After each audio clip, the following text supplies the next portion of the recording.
రేవంత్ రెడ్డి కేటీఆర్ని ఉద్దేశించి కామెంట్ చేశారు సార్. చీకట్లో రహస్యంగా లోకేష్తో మీరు ఎందుకు భేటీ అయ్యారు అని చెప్పేసి. ఇది చాలా సెన్సేషన్ కామెంట్ సార్. సో లోకేష్తో కేటీఆర్ చీకటి ఒప్పందం అనేలా రేవంత్ రెడ్డి కామెంట్ చేశారు. ఈ పొలిటికల్ సిగ్నిఫికెన్స్ ఏంటి సార్ ఈ భేటీలో ఒకవేళ జరిగితే? ఇప్పుడు రహస్యంగా జరిగిందంటే మనకెట్లా తెలుస్తుంది? అది రహస్యంగా జరిగితే రేవంత్ రెడ్డికి ఎట్లా తెలిసింది అంటే ఏమైనా రాష్ట్ర ప్రభుత్వ నిఘా విభాగాలు ఏమైనా వీరి జీపీఎస్ లొకేషన్లను వాటినన్నింటినీ పరిశీలించిందా మనకు తెలియదు. అట్లా స్నూపింగ్ చేయరాదు పర్సన్స్, ఇండివిజువల్స్ను. ఒకవేళ చేస్తే అది తప్పే. మీటింగ్ జరిగింది కదా, రహస్య మీటింగ్ జరగడం అంటే మరి రహస్య మీటింగ్ జరిగితే బహిరంగంగా ఎందుకు వచ్చింది వార్త? సో అంటే అది రహస్య మీటింగ్ మరి అవునా కాదా అనేది ఒకటి. తర్వాత కేటీఆర్ ఒక రాజకీయ నాయకుడు, లోకేష్ ఒక రాజకీయ నాయకుడు, తప్పేముందండి? సో ఇద్దరూ రాజకీయ నాయకులు అయినప్పుడు ఒకరినొకరు కలవకుండా ఉండడం నేరం కాదు కదా, కలుస్తుంటారు కదా. నిన్న నాకు బీజేపీ ప్రఖ్యాత నాయకుడు డాక్టర్ లక్ష్మణ్ కలిశారు పెళ్ళిళ్ళలో, ఫంక్షన్లో సో కలిసాడు, మాట్లాడుకున్నాం. ఏం కలవకుండా ఎట్లుంటారు? సో అందరూ కలుస్తుంటారు మ్యారేజెస్లో, బర్త్డే ఫంక్షన్లో, సోషల్ ఫంక్షన్స్లో. ఇలా నాయకులు కలవకుండా ఉంటారా? సో అందువల్ల మీకు నాయకులు కలవడం అనేది ఒక ఆశ్చర్యమేముంది. అందువల్ల కేటీఆర్ లోకేష్ పర్సనల్గా సమావేశమైన తప్పే లేదు కదా. సో అదేమీ నేరం కాదు, అదేమీ తప్పు కాదు కదా. So it is part of protocol, part of political life. Politician లేదు, భారత Pakistan director general of military ఆపరేషన్సే మాట్లాడుకున్నారు కదా. సో అంత పెద్ద ఘర్షణ జరిగి మనం వాళ్ళ నూర్ఖాన్, సర్గోదా ఎయిర్ బేస్లను ధ్వంసం చేసి వాళ్ళు వచ్చి మనపైన అటాక్ చేసి పహల్గాం దాడులు జరిగిన తర్వాత కూడా director general of military operations of Pakistan India director general military ఆపరేషన్స్తో మాట్లాడలేదా? సో రెండు శత్రు దేశాలు యుద్ధం తర్వాతనే వాళ్ళు మాట్లాడుకున్నప్పుడు ఇద్దరు రాజకీయ నాయకులు మాట్లాడకుండా కలిసినా అదే నేరం కాదు కదా. అదేమి మావోయిస్ట్ నేతలతో సమావేశం కాలే కదా. KTR is a politician, Lokesh is a politician. ఇద్దరు పొలిటీషియన్లు కలుస్తారు, తప్పేమీ లేదు. There nothing wrong in that కదా. సో అందువల్ల కలిసారా లేదా మనకు తెలియదు, కలిసినా తప్పేమీ లేదు. ఎవరినైనా కలవచ్చు.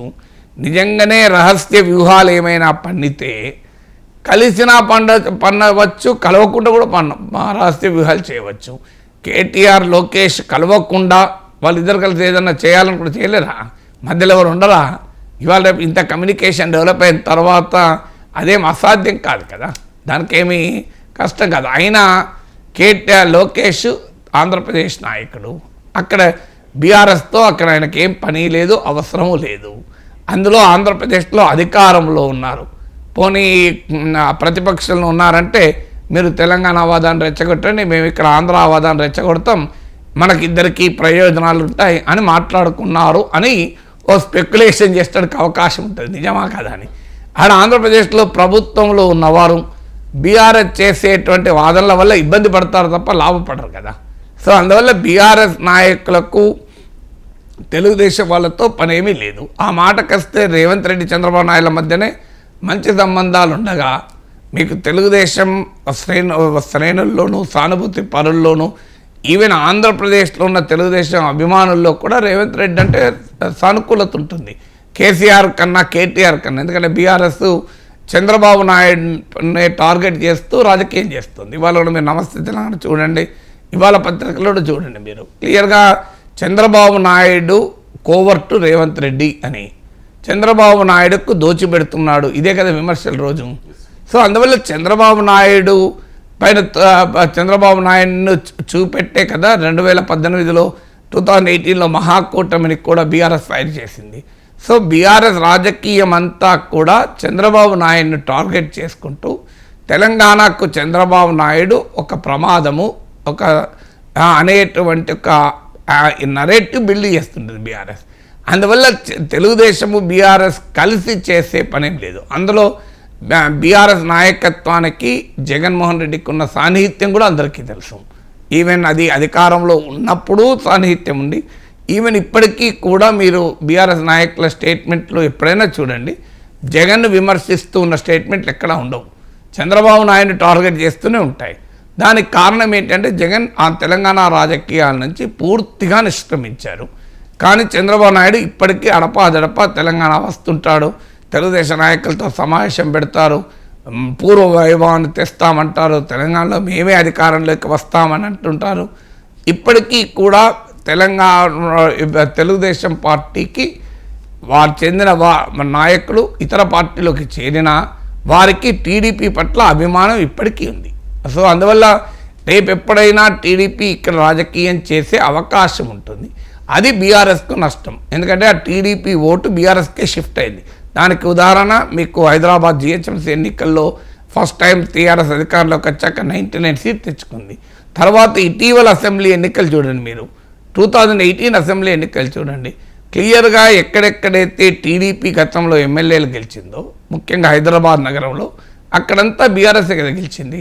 సో కాంగ్రెస్ పార్టీకి హైదరాబాద్లో ఏం రాలేదు కదా.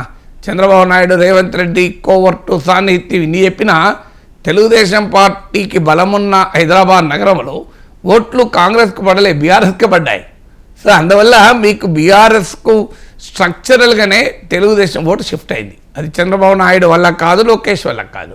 స్ట్రక్చరల్గా ఎందుకు షిఫ్ట్ అయిందంటే 2014లో ఎన్నికలు జరిగినప్పుడు అంత పీక్ ఆఫ్ తెలంగాణ మూమెంట్లో కూడా, విభజన సమయంలో కూడా తెలుగుదేశం పార్టీకి తెలంగాణలో 15 సీట్లు వచ్చాయి. 15 సీట్స్ అలాంగ్ విత్ బీజేపీ వాళ్ళ మిత్రపక్షం, అప్పుడు వాళ్ళకి 5 సీట్స్ వచ్చాయి. 20 సీట్స్ అంటే దాదాపు కాంగ్రెస్ పార్టీతో సమానంగా టీడీపీ బీజేపీ కూటమి పర్ఫామ్ చేసింది. సో దీన్ని గమనించినటువంటి కేసీఆర్ తెలంగాణ గడ్డ పైన టీడీపీని వీకెండ్ చేసి ఆ ఓటు తన వైపు తిప్పుకుంటే లాభం. ఎందుకంటే అప్పటికి ఇంకా బీజేపీ ఎమర్జ్ కాలే, మీకు ఈ స్థాయిలో బీజేపీ ఎమర్జ్ కాలేదు. సో అందువల్ల టీడీపీకి ఓటు బీజేపీకి ట్రాన్స్ఫర్ కాదు కనుక ప్రధానమైన political fight Congress versus BRS ఉంది. కాంగ్రెస్ పార్టీ ఓటర్ కాదు, తెలుగుదేశం ఓటర్ అంటేనే anti Congress voter. So Telugu Desam voter anti Congress voter కనుక బీఆర్ఎస్కు షిఫ్ట్ అయ్యే అవకాశం ఉంటుంది. ఇది కేసీఆర్ వ్యూహాత్మకంగా అర్థం చేసుకుంది. అందులో కేసీఆర్ కూడా తెలుగుదేశం నుంచే వచ్చాడు కనుక ఆయనకు బీఆర్ఎస్లో సంబంధాలు, ఆయనకు టీడీపీలో ఉన్న వారితో సంబంధాలు వ్యక్తిగత స్థాయిలో కూడా ఉంటాయి. సో దాన్ని ఉపయోగించుకొని పెద్ద ఎత్తున తెలుగుదేశంలో ఉన్న నాయకుల్ని బీఆర్ఎస్ తీసుకుంది. అందులో మీకు తలసాని శ్రీనివాస్ యాదవ్ కావచ్చు, తుమ్మల నాగేశ్వరరావు కావచ్చు, మీరు బీఆర్ఎస్ నాయకులు మీరు చూడండి, టీడీపీ నాయకులు వాళ్ళందరూ ఇప్పుడు బీఆర్ఎస్లో చేరారు కదా. కూకట్పల్లి, కుత్బుల్లాపూర్, షేర్లింగంపల్లి ఎమ్మెల్యేలు వీళ్ళందరూ, జూబ్లీ హిల్స్ వీళ్ళంతా టీడీపీ నుంచి గెలిచిన వారే కదా. సో ఈ వ్యూహాత్మకంగా మీకు సండ్ర వెంకట వీరయ్య అందరూ వ్యూహాత్మకంగా ఎప్పుడైతే ఈ పనిచేశాడో స్ట్రక్చరల్ షిఫ్ట్ కూడా అయింది టీడీపీ ఓటు బీఆర్ఎస్కు. అది క్లియర్గా మనకు జిహెచ్ఎంసీ ఎన్నికల్లో రిఫ్లెక్ట్ అయింది, 2018 అసెంబ్లీ ఎన్నికల్లో రిఫ్లెక్ట్ అయింది, 2023 అసెంబ్లీ ఎన్నికల్లో కూడా రిఫ్లెక్ట్ అయింది. సో ఇంత స్పష్టంగా టీడీపీ ఓటు బీఆర్ఎస్కి షిఫ్ట్ అయిన చేంజెస్ కూడా మనం చూసాం. అంటే ఎందుకు టీడీపీని టార్గెట్ చేయడం వల్ల వాస్తవంగా చంద్రబాబు నాయుడు టార్గెట్ చేస్తే ఈ షిఫ్ట్ జరగకూడదు.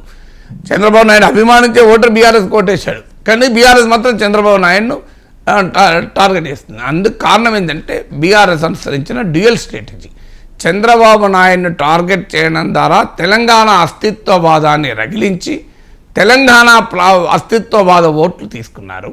టీడీపీ వెనకాల ఉన్న బలమైన నాయకత్వం, స్థానికంగా కూడా ఇన్ఫ్లుయెన్షియల్ లీడర్షిప్ అంతా అధికారంలో ఉన్నారు కనుక, కాంగ్రెస్ ఏమో బాగా బలహీనంగా ఉంది కనుక, తెలుగుదేశం పొలిటికల్గా తెలంగాణలో ఇర్రెలవెంట్ అయింది కనుక వారు పొలిటికల్గా ఒక అయోమయ స్థితిలో ఉన్న సిచ్యువేషన్లో బీఆర్ఎస్ వాళ్ళని ఆకర్షించింది.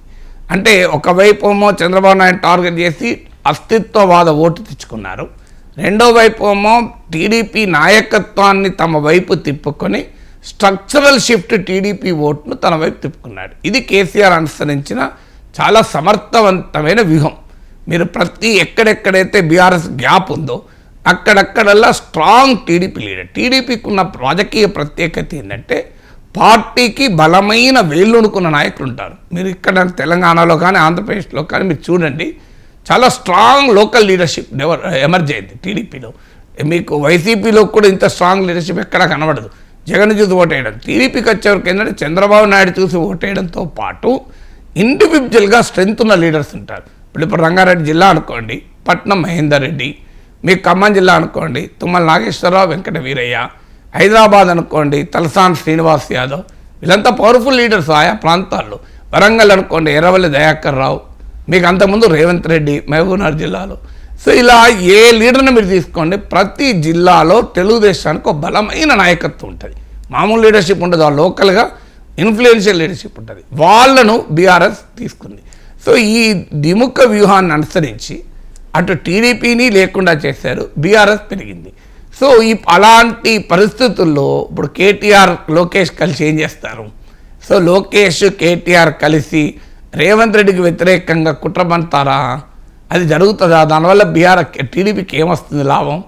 సో అందువల్ల ఒక పాసిబిలిటీ టీడీపీ బీజేపీ కలిసి ఉంది. ఇక్కడ మళ్ళీ బీఆర్ఎస్ బీజేపీ పోటీ పడుతుంది.